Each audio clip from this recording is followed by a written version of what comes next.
क'क्राझारनि जोंनि बर' थुनलाइ आफादनि गाहाय मावख' रुपनाथ ब्रह्म मेम'रियेल भबनाव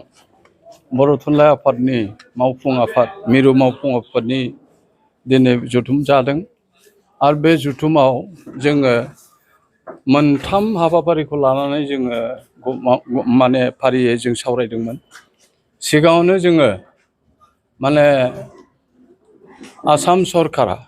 बावैसो माने आसामनि रायजो बेंगिरिनि गेजेरजों जिहेतु बर' रावखौ 12 थाखोसिम फरायनायनि जिथुनिखि माने खाबु होनाय थांखि बेनो गेजेट नटिफिकेसन होनाय बा नटिफिकेसन होनाय बेखौ बरायदों आरो जोङो जोबोद गोजोननाय मोनदों आरो जोंनि आसामनि गिबि मन्थ्रिजों लोगोसे आसामनि मन्थ्रि आफादखौ जोङो माने साबायखर बावदों आरो जोङो बे 11 आरो 12 11 आरो 12 थाखोनि जिथुनिखि बिजाब फराय बिजाब बेनि सायावबो जोङो गोथौयै सावरायदों आरो बे फराय बिजाबखौ आसाम सेकेन्डारि काउन्सिला जोंनो बानायनो थाखाय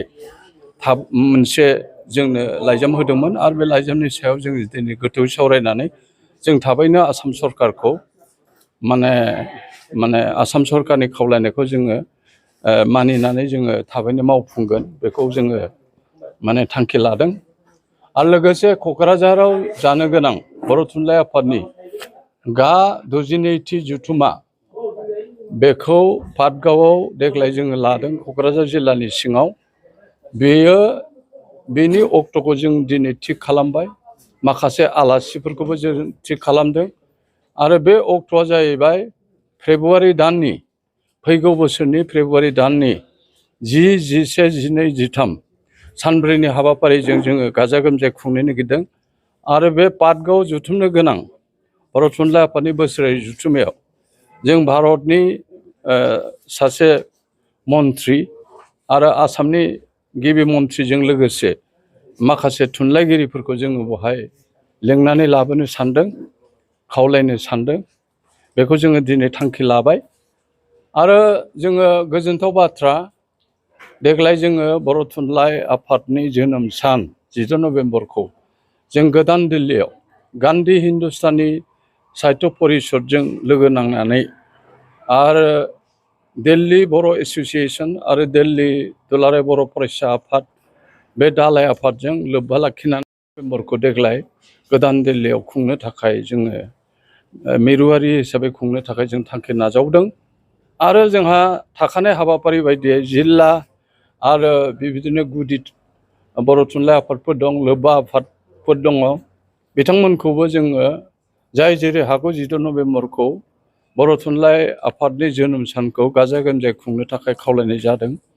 आरो जोङो गासैबो रायजो राजाखौ खावलायदों जे जाहाथे बे बर' थुनलाइ आफादनि जोनोम सान 14 नभेम्बरा मोजाङै खुंफुंजायो आरो जोंहा माखासे बर' बिजोंनि जेंनाफोर दङ बे बर' बिजोंनि जेंनाखौ जों गोथौयै सावरायदों आरो आसाम सरकारखौ जों बुंदों जे बर' थुनलाइ आफाद आरो दुलाराय बर' फरायसा आफाद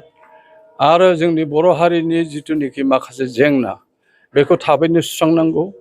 लोगोसे बिटिसि सरकार बा बिटिआर सरकारखौबो जों खावलायदों जे जोंनि माखासे माने जिथुनिखि गुबै माखासे दाबिफोर दङ बेखौ थाबैनो सुफुंनानै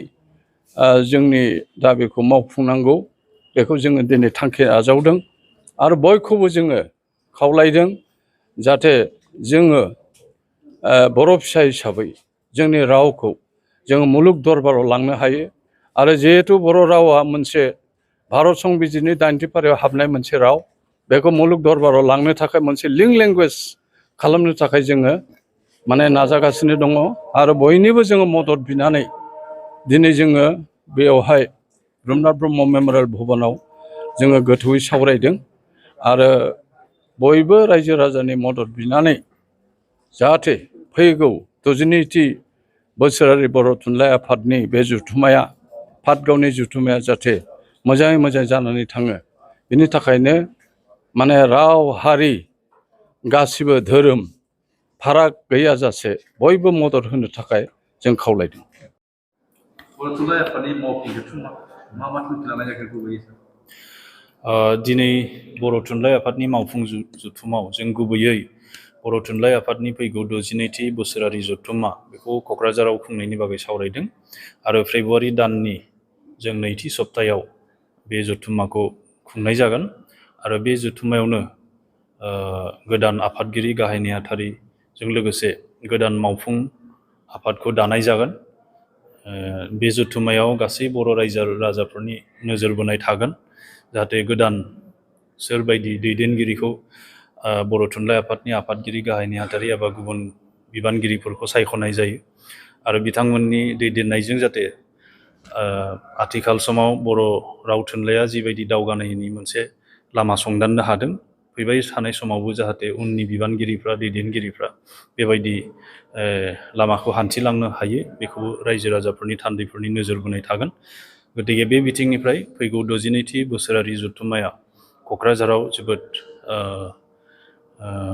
माने गाजा गोमजायै खुंजागोनखौ जों मिजिंथिदों आरो लोगोसे क'क्राझार जिल्लानि बेन्दोङाव थानाय